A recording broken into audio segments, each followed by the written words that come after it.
Join us this month at TLC for a brand new series, Blank Ever After, because happily doesn't happen on accident. All this month we'll be talking about love, relationships, dating, and sex. We'll see you there. Enjoyed this sermon series. Well,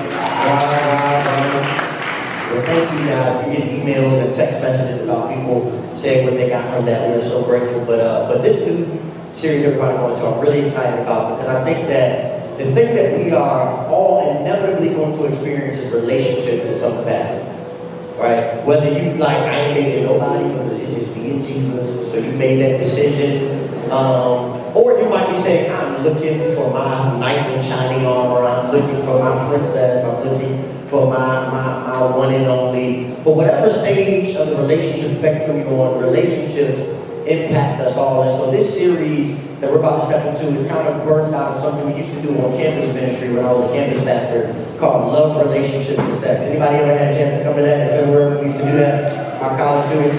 And so we said, man, it's so important that we talk about these things. So our new sermon series is Blank Ever After. Everybody say Blank Ever After. Now, the reason why we keep this blank is because, many of us love to put happily in there like it happens on accident. Like just because you change your Facebook status, we gonna be happy. Just because you hold my hand a couple times, we're going to be happy. And if you send me that emoji with the heart eyes, we're going to be happy forever.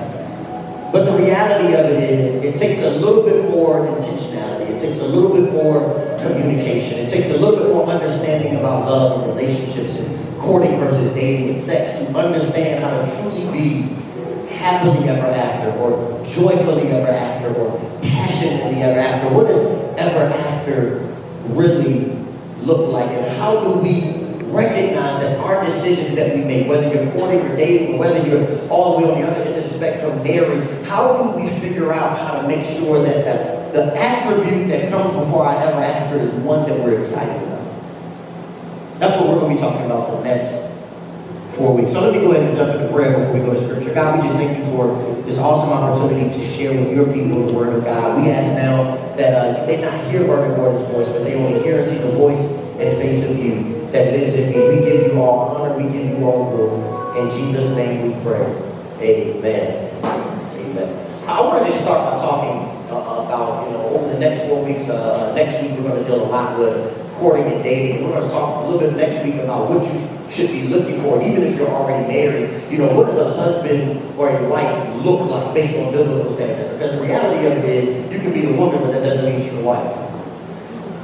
And you can be a husband or a man, but that doesn't mean he's ready to be a husband. Y'all are quiet today. I feel it in my spirit. Like I'm going to lose 20 people today at church. And so, what characteristics, what are God's standards for what we should be seeking? What's the difference between dating and courting? And why is it that I've been dating but I haven't found destiny in a relationship? Why is it that I've had my heart broken so many times? Is this the design that God has for me? Why is it that I'm married but I don't feel like we really understand each other? And somebody who's married right now is like, that's just not going to be. But we want to talk about how to go into marriage, or how to maximize marriage in a way, because we're having the right conversation. What is God expecting of me to look like a wife, or to look like a husband, or to look like a partner, or to look like someone who's courting? And then the week after that, we're going to talk a little bit about marriage and God's intent for marriage. And even if you're not married, it's still great for you to understand what you're going towards, right? Because you want to know what to build on. Some of us can testify to the fact that we might not have had the greatest examples of marriage. Right? I'm a witness of that, where I tell people all the time, I had to learn some things through experience. And experience may be a great teacher, but it doesn't mean that you don't wreck some stuff on the way. Right? And so what is marriage supposed to look like? And I have a great friend and brother, Pastor Adam Martino, who's going to be coming to share with us that day. Because here's the reality, y'all. I'm not standing up here as a resident expert. Right? I'm gonna be excited to learn from him. He's been married for 15 years. He has 3 beautiful children. He understands a perspective of marriage that I don't even understand yet. Can I get an amen? I love it. Okay. And then on last week, we're going to talk specifically about the topic of sex, because the reality of it is, it's something that is invaded media in our culture. You see it every day, you hear it every day, but we need to be able to talk about it in church. I'm not afraid to talk about much in church. And I think that's important because I think anytime you create a culture where we can talk about everything but some stuff in church, then that means we leave it open for the world to perform or to tell you how to think about it. And so if you have children or teenagers, first of all, I encourage teenagers to come, but if you don't want your teenagers to hear about it, just let me know now. We're going to say that word a whole lot of times before sermon. So, you know, if you got small kids and they don't like children's church, you better break them into it. Just let you know now, I'm not going to be afraid. I'm not going to be like scared of the word on the fourth week. I'm just giving y'all a heads up. Somebody going to send me an email, be like, my child was in there. I told you, everybody heard it, right? All right, but today we're going to talk about love. And I think this is a great example of love because all of our ever after stories start with this kind of once upon a time thing. Right? Like once upon a time, and then it's like ever after. Like as soon as we experience the signs of a once upon a time relationship, we get excited and we start to think about the future. How many of us can be honest in the room today and say we met somebody and we were like, our kids would look good together?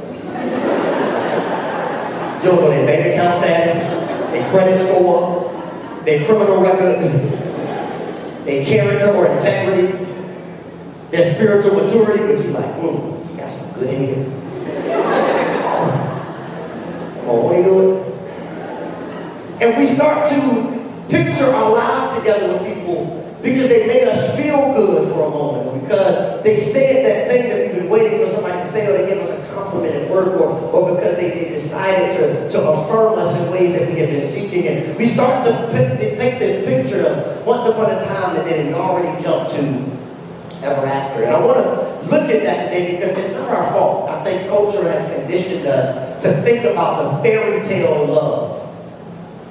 Right? Think about when you were a kid. Like imagine Cinderella never getting out of slavery. Like just the stepmother winning. Like that would have been depressing as a child. Imagine if the shoe didn't fit. Imagine if Aladdin would have never got jabbed and like he would have stayed in jail. It would have been like, it wouldn't have been a whole new world. It would have been, but it wouldn't have been the world that we would have.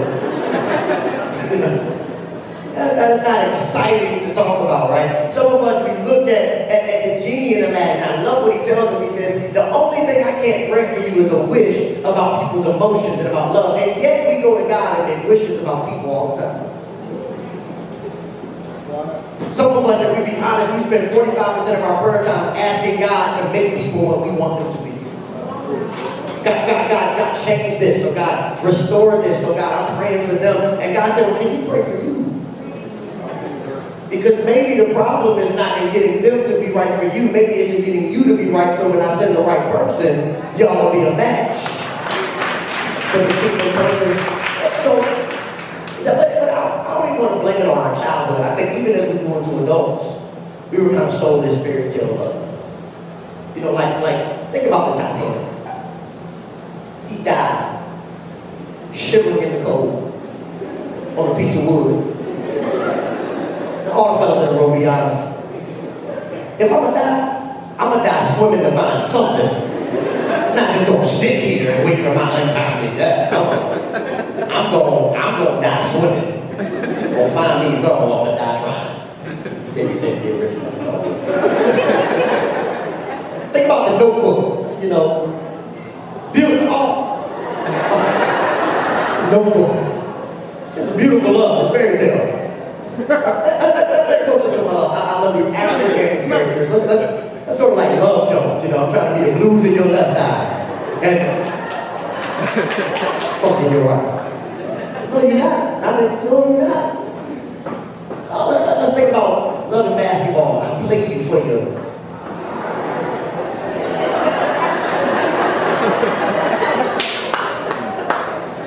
Sound real good, don't it? Some of y'all talented people here, I play you for your heart, and he playing hard like you know.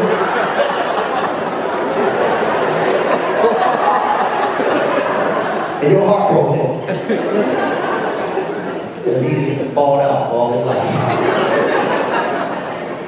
We've been sold these fairy tale expectations about what love looks like. And I want to kind of recondition our thought today, because I think many of us are stuck wishing for a love that we desire, when the design of love was never a wish, but it was something to be developed. It's something that takes time and it takes effort and it takes something that you have to be intentional about. And it starts not with people, but it starts with God. See, many of us are struggling in our love lives. I believe in whether you're married, whether you're single, whether you're courting. I think because we start our love lives all the time with desire for others and not desire for God. And we can talk about a lot of stuff in that 4 weeks, but you got to understand, your love life must start with the one who created you. It's amazing how much you will be able to get and be fulfilled if you are complete before you attach to somebody. You got to get that today. Because a lot of us are hoping that relationships will complete us. And God said, I tell you this story all the time. One time me and Ashley had a conversation, and all the women will be on Ashley's side. And I'll never forget, we were dating in college, and we were kind of, we take breaks. Everybody say breaks. And I'm about to get to the scripture, just framing this thing. And I remember having a conversation with her one time, and I remember saying to her, I just think we need to take a break. One day, like 19 or 20. She was like, brother, I just realized you're not the only great guy in the world. I said, wait a minute. She said, and I realized that I don't need you to complete me. I'm Ashley without you. All right, give us that. All right. Okay. And I remember that being an eye-opening moment for me because I had heard something and experienced something that I had never seen before. That I started to think about God differently. I said, what if the people that we brought into our lives were never the necessity for our happiness, but they were really the accessory? What if God was really saying, if you ever found fullness in me, when you connect with others, y'all will be able to overflow and have an impact like no other, but you can't be depending on people to fill spaces that God was designed to fill. And so I want to talk about love today because I think it is important that we understand the once upon a time, the fairy tale love. Let's look at Judges 14 real quick. Let's look at Judges 14. And I'm going to use this book here. My book is going to tell this love story for us because, we all love a good love story. Everybody say a good love story. We all love a good love story. We're going to talk about a love story today. Judges 14. I'm going to read this in the NIV and the New Living Translation today. It says, Samson went down to Timnah and saw there a young Philistine woman when he returned, he said to his father and mother, I have seen a Philistine woman in Timnah. Now get her for me as my wife. His father and mother replied, isn't there an acceptable woman among your relatives and among all your people? Must you go to the uncircumcised Philistines to get a wife? But Samson said to his father, get her for me. Look at what he said. She's the right one for me. Let's go to the New Living Translation. I just want to read verse 3 of the New Living Translation because I like what he says there. Verse 3 again, he said his father and mother objected, and then he said, why must you go to the pagan Philistines to find a wife? And Samson told his father, get her for me, she looks good. And so he married her. Now how many people know who Samson's wife was? Everybody call out Samson's wife now. Yeah, but it doesn't mention Delilah in this passage because Delilah wasn't Samson's first wife. See, you got to understand when you read it in its entirety, this is Samson's first ill-advised relationship. And when you read the whole chapter, you come to find that Samson married this woman, and then they had some issues with integrity, and they had some issues with commitment, and they had some issues with loyalty. And so by the end of chapter 14, I wish I could read it all so much, but by the end of chapter 14, they divorced. He gives her away. He said, this isn't working out. Something about the way this started wasn't created for it to sustain. Something about our starting point wasn't stable. Something about our starting point wasn't secure. And as we start talking about love as a starting point for relationships and courting and marriage, we got to look at Samson. Samson was driven by his sight, not his spirituality. He was looking for something based on what he felt, but God is always trying to do something deeper through our love lives. And so here Samson is. He's committed to this woman, and he's trying to make this relationship work, but they're having some issues. And so then 2 chapters later, he gets introduced to a prostitute, and he's with her in chapter 16. And then later on in chapter 16, he meets Delilah. And so now he's with Delilah, and then we all know how Delilah worked out, and his death. And so now Samson is struggling because all his life he's been dating and courting and marrying, and then things aren't working out because he was drawn to all the wrong things. He had this fairy tale impression of ever after, if she just looks good, if it just sounds good, if it just walks good, then it should work out. Everything should just play in my favor. Everything should just work. How many of us are struggling in our love life because we thought it was just going to work out? We got married and thought it was just going to work out. Started courting and we said it's just going to work out. But it doesn't work out unless you work it. And so what does that work look like? Samson helps us to get a glimpse of all of our lives. What are you building your love life on top of? What are you attracted to? What are you drawn to? What are you seeking? And is it the love that God has designed for you? So let's look at something for just a moment. It's a quote by C.S. Lewis, and I think it helps us to understand the nature of love. It's rather long, but I want you to see this. To love at all is to be vulnerable. Everybody say vulnerable. Love anything in your heart will be wrung and possibly broken. If you want to make sure of keeping it intact, you must give it to no one. Wrap it carefully around hobbies and little luxuries and avoid all entanglements. Lock it up in a safe or casket or coffin of your selfishness. But in that casket, safe, dark, motionless, airless, it will change. It will not be broken, but it will become unbreakable, but also impenetrable and irredeemable. Because to love is to be vulnerable. And I want you to write this in your notes somewhere. This series is not based on style. This is based on substance. I promise you, you can hear some great quotes. You can hear some great points. But if you don't leave here with some notes, because the challenge is not what you hear on Sunday, it's what you apply on Tuesday. It's when you're in the midst of that argument or that decision about who should I love and who should I commit to and who should I marry or how do we stay together and how do we make this marriage last and make it fulfilled. You got to be able to reference some stuff. And I want you to write that. If you write nothing else today, the starting point of love is vulnerability.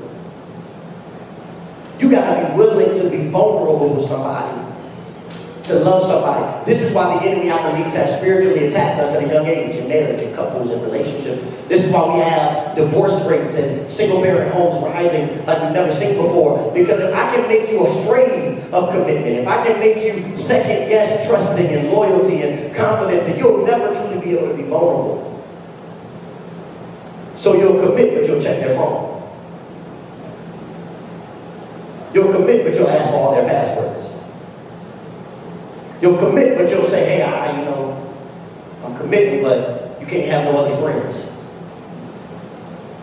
I ain't getting too deep into this conversation. Some of y'all are like, okay, how many female friends can you have? Saying in general, I'm just going to make that a general statement for the time being. We'll get into that when we get into marriage. But it's so important that we start with vulnerability. How many of us are putting up a wall and then we're calling it love? And so I want to look at today the fullness of love. I think that when we look at the New Testament, what you have to understand is that it was translated to English. The original language for the Bible wasn't in English, but it was Greek in the New Testament. And there were 4 words for love in the New Testament. I want you to catch these because we have to understand the stuff. Everybody say the stuff. That's our sermon title today, the stuff. Because many of us need the stuff, that love that can last, that stuff that can make it work. You know, I was recently having a conversation with a couple people about macaroni and cheese. Don't judge me. And I remember asking one of them who was a great cook. He said, what do you put in your macaroni and cheese? Now, some of y'all might disagree with this, but I'm just telling you what he said. He said, man, you got to put some cheese in that thing. You got to put some sour cream. You got to put sour cream in your macaroni and cheese? Yeah. Somebody say, amen. Let me see your hand. Okay, a few of y'all. He said, you got to put some macaroni and cheese. What else did he say you put in that thing? He said you put some, somebody shoot something out. What is it? Cheese, eggs, macaroni. He started naming all this stuff. And I said, well, that don't sound like it go with macaroni and cheese. He said, Vernon, if you don't put the stuff in it, it'll fall apart when it's time to be consumed. And I got to thinking about that thing. I said, how many of us are losing out on the fullness of love because we don't got the stuff? Because we got the feeling, but we don't got the stuff. And so as soon as there's the first sign of cutting or breaking, it falls apart. Because we don't got it. The stuff. What's the stuff? So there are 4 loves, 4 variations or layers of love that I think hold it together. The first is affection. Everybody say affection. Say it a little bit louder. Say affection. This is the Greek word storge. It is the most natural of the layers of love. And here's the part I love about it. It's produced without coercion. Affection says, I'm going to call you in the middle of the day and say, I was just thinking about you. Affection says, I'll hold your hand in public even when your ex is around. Come on, son. Affection says, I want you flowers today, not because it's Valentine's Day, not because it's your birthday, but just because when I thought about you, I realized my life is better. Affection says, y'all get too excited. Cheering, and see, here's gonna be your prayer. Nah, make them like that. No, that's a wish. You gotta be there before you meet them. Affection says, babe, I cooked for you tonight because I saw you just had a long day at work, and I just wanted you to know that you're loved when you get home. Affection says, I don't constantly remind you of our difficulty, but I remind you of the hope of what we will become. Affection is only truly experienced without coercion. Without coercion. And so you have to understand the first word for love in the Greek that they use is that we translate all together into one word. Love is affection. Everybody say affection one more time. Here's the second one though. The second one is friendship. Everybody say friendship. And this is defined by the word philia in the Greek. I love this one. It is born at the moment when someone says, you too? Like when you find out that you're not the only person that do trifling stuff in private. Come on, let's be honest. Like y'all had a conversation with somebody and be like, you do that too?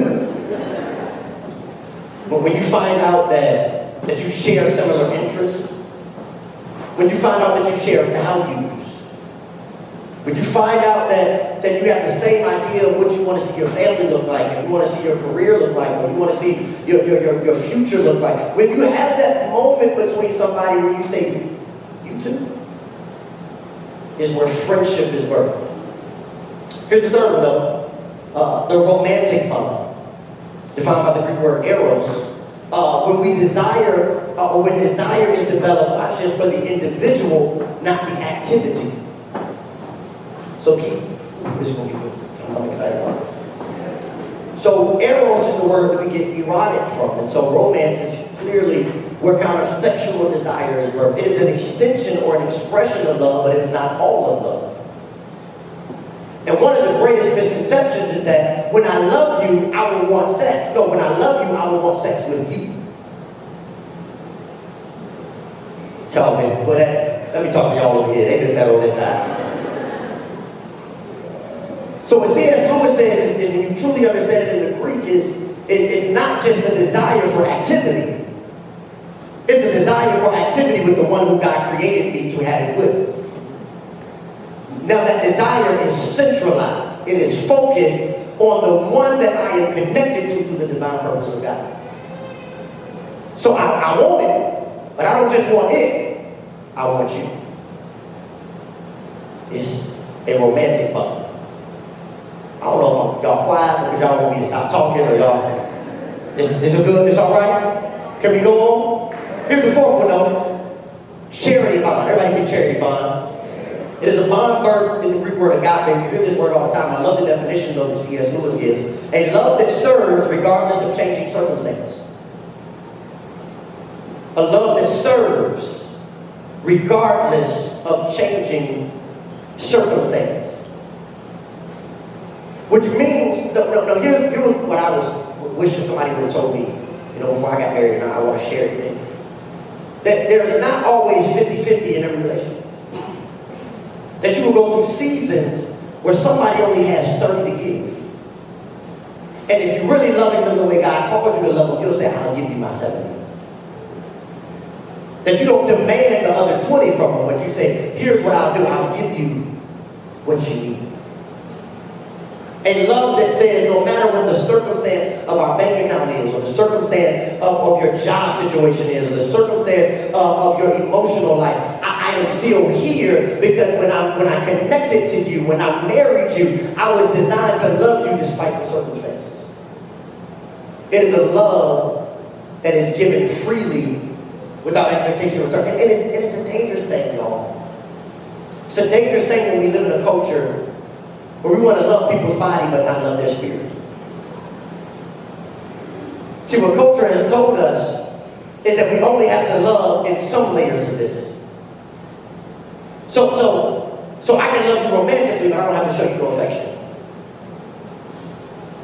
So I can be serious about touching you, but not being your friend. I can be loving you as a friend, but when it comes to giving to you beyond the circumstance, or giving to you when you have nothing to give back to me, that level of love I'm not ready for. We've been taught to love in only 1 or 2 layers. I'll show you some affection, show you some romance, but I don't want to be your friend. Being your friend means you gotta be social together, be recreational together. I only want to love you in 1 layer. I only want to love you in 2 layers. How many of us are not experiencing the fullness of love because we're allowing people to only love us partially? A person who loves you in part will never be able to fully satisfy. And so we have to get to the place where we say, God, help me to understand where am I weak and where do you want to make me strong? And so as we start to look at this stuff, everybody say this stuff.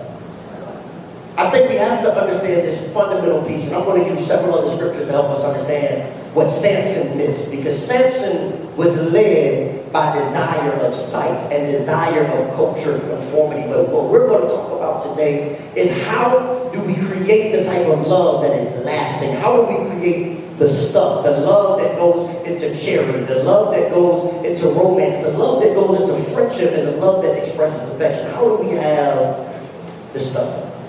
And so I want to go these 3 things, and I want to talk about the fact that our discipleship is so important. Everybody say this is important. Our discipleship should always be measured by the level of our love lives. Go to James real quick, 13. Read this in the Message translation. Jesus is talking to the disciples. He says, let me give you a new command. Love one another in the same way I love you. You love one another. This is how everyone will recognize that you are my disciples, when they see the love you have for each other. Your love life is not designed to be separate from your spiritual life. Your love life should be the measuring stick of your discipleship. So the closer I grow to God, the less foolishness I put up. The closer I grow to God, the more strong. I feel like the closer I grow to God, I should become a better husband. The closer you grow to God, you should become a better wife or become better prepared for relationships. There should be something that is correlated between your discipleship and your love life. He said, look, they will recognize you by the way you love each other. What will people say about your discipleship based on the way you love others? Okay, let's make it pure, make it personal. If people saw the way you treated your spouse, what would they say about your discipleship? If people saw the way you're dating or your courting life went, what would they say about your discipleship? If people look at your love life, what kind of discipleship would they see? What kind of discipleship would they witness? And so here's the 3 things, guys. I'm going to give you 3 things, and I'm going to take my seat. You need to paper. I think we have 3 requirements of love that we're going to talk about today. Everybody say just 3. The first one is love requires inspection before investment. Inspection before investment. So, inspection before investment. I was talking to a pastor, one of my mentors. He was telling me a story about a couple that came to his office for counseling. And the woman and man were sitting there. They were arguing about where things had gotten in their marriage. And the pastor asked the husband, who was frustrated, they were arguing, they were screaming, he said, look, what do you want from her? And he reaches in his back pocket. He pulls out his wallet, and he pulls a picture out of the wallet, and he showed it to him. He said, I want this woman back. And she starts crying. And the pastor said, why are you crying? He said, because that woman didn't know who she was. And that means I don't think he loves the woman I've become. How many of us are struggling to find the fullness of love because we were investing something before we inspected where we were? We were always seeking to give, but God said, wait, let's stop. What is it about you that I'm trying to work on? A lot of us are cashing checks that we can't afford to clear. So we're trying to give people our all. You know, we say stuff like that in text messages. You got my everything. You got my all. I'm here for you, ride or die. If you need me, call me. Okay? And then, when we really get into the work of love, we really didn't have that much to invest because we never did a self-inspection about what was empty in us. Our account was in the negative, and we're trying to loan other people love that we didn't give to ourselves. You have to start with self-inspection. What's empty in me that God is trying to fill? What parts of me am I bitter about? What parts of my childhood or my relationship experience with a father or a mother or something I was exposed to is causing me to be addicted? Here it is, God. Marriage doesn't cure addiction. Marriage doesn't cure frustrations or issues with anger. You can find somebody who makes you happy, but happiness won't sustain you. You got to do some inspection about what is going on inside of me. Really evident in Mark chapter 12. I love this passage because we always quote it as the golden commandment. Mark chapter 12 says, and you must love the Lord with God with all your heart, mind, and soul, and all your strength. And I love this part. The second is equally important. Love your neighbor as what? Say it one more time. Love your neighbor as what? Which means I can only give based on what I've given me. I can only love you the way I love me. So if I can't forgive me, how am I forgive you? If I don't love me wholly, how can I love you wholly? If I'm not confident in me, how can I be confident in you? If I'm not secure in what God is doing in me, how can I be secure in what God is doing in you? I can only love out of what is in me. I can only love you the way I love myself. Everybody say respect. Here's the second one though. Love requires fortitude more than feeling. I'm so excited about this. Jalen, this is good. I hope it's good. I don't know if y'all do this, but feelings change. Can anybody be honest, like you was in love in 2015 and you not in 2016? You felt a whole lot of love last year. You just, 2016, you're like, I never would have thought I'd do. And y'all can be honest, like, be honest, you've been in love a lot of times. Only 5 of us, come on guys, come on. We've been in love a whole lot. We was in love at 16, 18, 22, 23. It was kind of that thing at 24, but it was only for a little bit. 27, 30. We got married, fell in love with somebody else, but God said stay. We were like, been in love a lot. And maybe it's because we're missing something about the nature of love that when God calls us to connect with somebody, to marry somebody, He's calling us to look at what Samson happened. Samson is going through 3 relationships from Judges 14 to Judges 16, and it ends up in his death because he kept falling in love. But he didn't know how to sustain love. He kept falling in love, but he didn't know how to fight for love. What was he missing? Fortitude, not feeling. Clearly, he had plenty of feeling.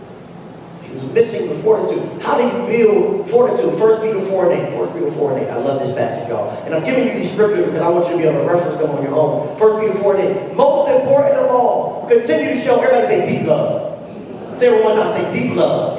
For each other, for your love covers a multitude of sins. Look at this, y'all. You cannot be fortified in your love if it's not deep enough. Okay, let me say it like this. One of our greatest struggles is we're trying to build deep love in shallow people. So love my body, but when my body fades, what do you love? Love my money, love the way I look. Let me tell y'all something. If money money fade and you can't buy a new pair of shoes every weekend, you can't get your hair done every weekend, you can't get your nails on fleek, and you can't do none of that, do you still love me? Is the love deep enough to last through the changes in my body when I give you a baby? Oh, y'all don't want to talk about it in church today, I understand. I love what Cat Williams says. He says strap marks came from one of two places. We'll talk about that. It was like Pastor Watch Cat, that is not God. Not God. Ain't no ministry in Cat Williams. Don't judge me, I love Jesus. And laughing too. Can you love me beyond? Can you love me beyond the phases of my emotions? Can you love me? Is our love deep enough to make it through a season where I'm depressed? Y'all heard me tell this testimony, but we got a lot of visitors today. I remember we were told we would never be able to have children. And for weeks, I was depressed because it was because of my cancer and my chemo that they said, hey, you'll never be able to have a child. I was depressed. Can she love me even when I couldn't make her laugh no more? And I couldn't make her smile, and I won't cook it, and I won't clean it. She said, I can give you some charity. I can give you that love that serves you beyond every circumstance. I can give you that love that's strong when you're weak. I can give you that love. If you can't lift me up, I still got your back. Or does your love only have one layer? Is it only romantic when you're there for me and when you look the best and when you sound the best? Or is it secure enough to make it through the seasons? Make it through the changes? Do we have a friendship or just a romantic life? What do we have to fortify? How deep is it? How deep is it? How deep is it? I told this story before, and I'm telling you, moved to the last point. Building inspector goes into a building, and I'm literally talking to a guy. And the guy comes to the building because on the top floor they've been feeling building swaying. And they said, what's going on? So they called somebody to inspect it. When the inspector came to inspect it, he went to the basement. They said, no, you don't understand. The problem is on the top floor. We feel like the building is swaying. It's a tall building. And they said, no. Let me go to the basement. Because what you have to understand is, if the building is unstable, it's not because of the top floor. It's because of what it was built on. And so many times, the reason why love is fragile in our society, and in our culture, and in our marriages is because it was built on something shallow. It was built on something that wasn't meant to last. I pray I look like Morris Chestnut in 20 years, but if I don't, hope she still love me, Chris. I know that I won't always be able to give her the best, but I can always have a fortified relationship, but it has to go beyond feelings. Y'all, feelings change. And we are a society that loves to connect to people based on how they make us feel. But that is not fortified. But here's the last thing we gotta do, y'all. Love requires discipleship more than desire. Now there's a difference between feeling and desire. I looked this up and I was very interested by it. Feeling is a reaction. But desire, desire is what we come with in expectation. It's proactive. Desire is the thing that breaks our feelings. Because we came in expecting something. We came in and we had already written our love story. We had already convinced ourselves that this is what it was going to be. I was going to be happier this year. This was going to be the one for me. They're going to do this and they're going to do that. And our desire fractures our feelings, because what happens when expectations aren't met? I heard somebody say before that the space between expectations and reality is the measure of your frustration. And so some of us are frustrated because our desire was so great. But we were asking somebody to fill a space that God was designed to fill. And we thought it was going to be a happily ever after. We thought it was going to just work out. We thought that it was going to be a fairy tale ending. But what we didn't recognize was that love isn't just something you wish for, it's something that you work for. You gotta work for it. The word discipleship literally means to be a learner. A learner. Are you willing to learn love? Are you willing to inspect your heart and recognize that I have some spaces in me that are barriers for me being able to be ready for love? I got some bitterness. I got some frustration. I got some painful stuff. I got some things that I got to work through. And before I can try to invest my heart into others, I got to invest some love into me. Are you willing to do the work of love that says that I'm in a marriage and I'm going to make this work, and so how do I do it? I got to move beyond my feelings sometimes. She make me feel good, but I'm strong enough. This relationship is deep enough that I'm not going to give up because it doesn't feel good. I'm not going to quit because we're living in a culture where we just quit on love. And I thank God for some examples and some people around me. Can I tell y'all, and y'all going to hear this throughout these next 4 weeks, we call it, and actually one of them just heard this today, we have what's called the Fantastic Four. And my line actually Fantastic Four. And we have 4 couples in our lives that they fortify us. Matter of fact, I'm putting them on the spot. But Pitts, can y'all stand up real quick? And I see the Irving somewhere, and the Grimes. And the only couple that's not here is the Prentices. Can y'all just stand up real quick? And we got 3 out of 4. Can y'all make some noise with these couples? Y'all stand real quick. Y'all stand real quick. Now I want you to notice something, because this connects directly to last week's sermon when we talk about being spirit-led versus desire-driven. We live in a culture we don't want to consult nobody for nothing. Like, it's my business, I'm private, don't talk to nobody, don't say nothing. But what y'all need y'all to understand is the health of Ashley's in our relationship is a direct result of our vulnerability with these 3 people, or 3 couples. That there have been seasons where we say, I can be honest, you've been in love life, and you're like, I don't know. I just don't know what to do. And they've lived it.